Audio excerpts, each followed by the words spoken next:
Bonjour, je suis devant le magasin Maskit à Yafo ou à Jaffa, qui est aussi un atelier de couture. Et cet atelier a une histoire extraordinaire qui commence avec Ruth Dayan, la femme de très célèbre Moshe Dayan.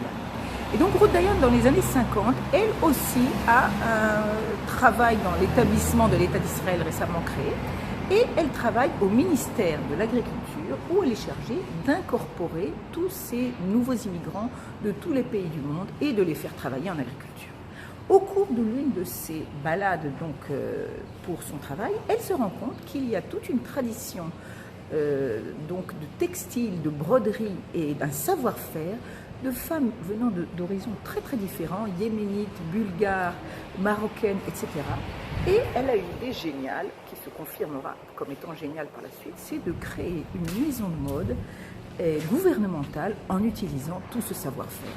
Et donc, elle crée cette maison de mode qui s'appelle Maskit, et Maskit a une signification qui veut dire l'ornement. C'est un mot qui apparaît plusieurs fois dans la Bible, et ça veut dire aussi une mosaïque, et c'est effectivement une mosaïque de culture qui est conservée, une façon de donner un revenu à ces femmes, au lieu de les employer de façon moins intéressante dans l'agriculture, et aussi au moins une tentative de rapprocher la culture, toutes ces cultures-là de la culture israélienne. Et donc Maskit se développe et devient quelque chose d'absolument fantastique, où il y a un travail qui se fait avec les plus grandes marques, Yves Saint Laurent, Dior, etc. Et vraiment, c'est une maison de mode extraordinaire. Malheureusement, elle est privatisée et fermée en 1994.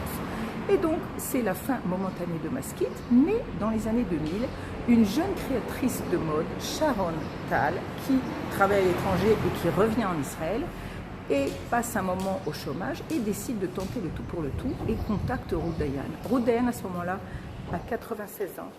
Et donc, apparemment, elle a conservé de l'esprit pionnier qui l'animait depuis sa tendre jeunesse. Et elles reprennent ensemble donc cette maison de mode, et de nouveau, Maskit est remise sur pied en reprenant tous les modèles initiaux qui sont par exemple la veste du désert, toutes les broderies yéménites et toutes les couleurs bleues de la mer Méditerranée.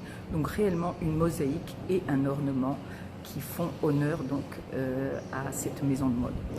Et donc cet atelier est à Yafo, dans un lieu où il y a eu à la fois une multiplicité ethnique, où il y a eu des nouveaux immigrants qui ont été intégrés, donc ça s'insère tout à fait dans l'histoire de Maskit. Et c'est une des nombreuses initiatives de Yafo, de Jaffa, que je pourrais vous raconter à l'occasion.